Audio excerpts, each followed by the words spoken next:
In the bustling city of New York, during the reign of the tech mogul Rashid Khan, there lived a struggling delivery man named Hank. One blistering summer day, Hank was sent to lug a heavy package across the city, from the Bronx to Lower Manhattan.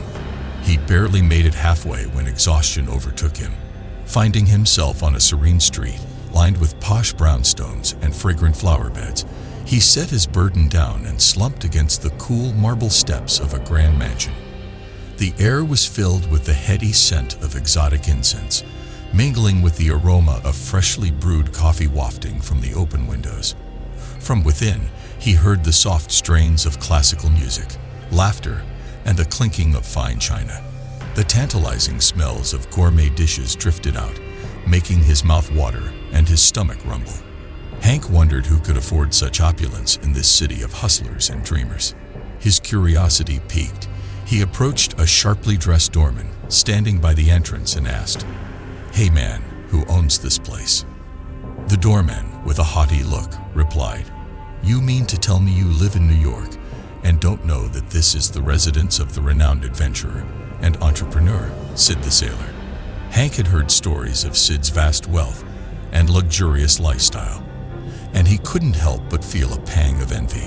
Gazing up at the sky, he muttered bitterly, "Oh God, why the hell is there such a difference between Sid's life and mine?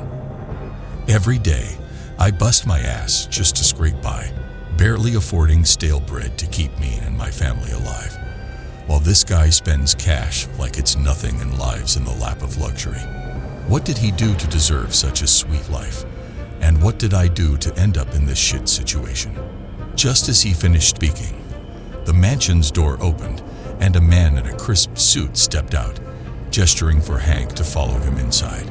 "Mr. Sid would like to have a word with you," the man said. Hank was taken aback and worried that his outburst had been overheard.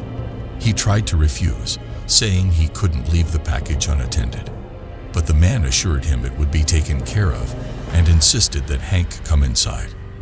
With a mixture of fear and curiosity, Hank followed the man into a lavish room where a large group was gathered around a table laden with an extravagant feast. At the head of the table sat Sid himself, a tall, dignified man with a long white beard that gave him an air of wisdom and authority.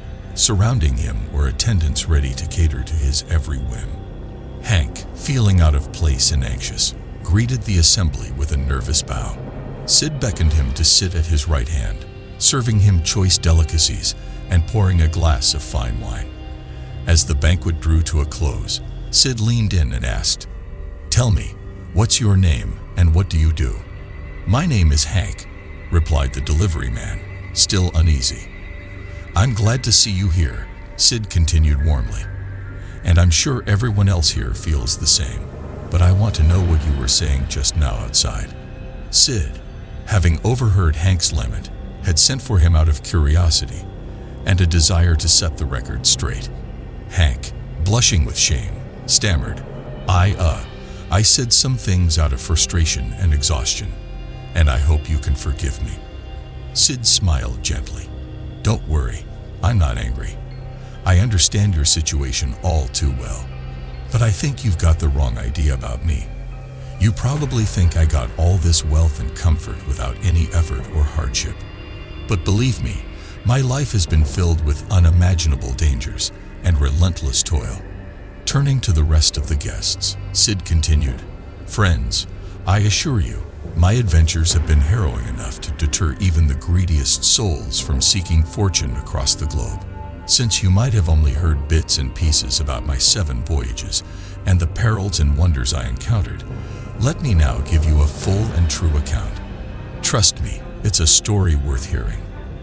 As Sid began his tale, he ordered that Hank's package be delivered to its destination by his own staff, so Hank could stay and listen. The room fell silent as Sid recounted his journeys, each more terrifying and enthralling than the last.